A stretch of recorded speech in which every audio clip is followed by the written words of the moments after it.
Dans le Puy-de-Dôme, entre volcans, bocages et plaines agricoles, les arbres têtards font partie du paysage. Mais qui sont ces arbres aux noms étranges?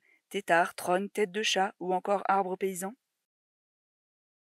La trogne est le résultat d'une technique d'exploitation de l'arbre, auquel on a coupé le tronc ou les branches à un niveau plus ou moins élevé pour provoquer le développement de rejets que l'on récolte périodiquement.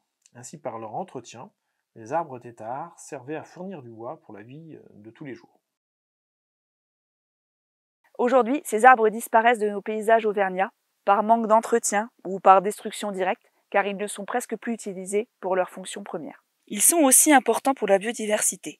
Les loges et les litières formées par les coupes successives abritent toute une chaîne alimentaire composée d'insectes qui se nourrissent du bois mort, d'oiseaux ou encore de mammifères.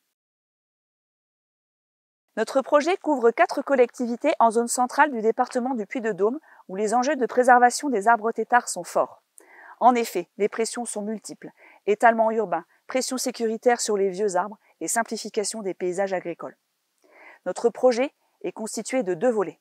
Nous allons réaliser un document grand public pour parler des arbres têtards et de leurs enjeux.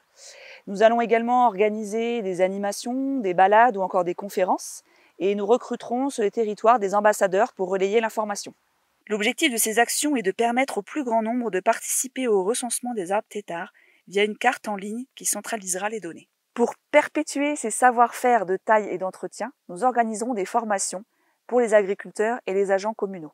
Les données récoltées permettront d'analyser le rôle des arbres têtards dans la trame écologique et paysagère.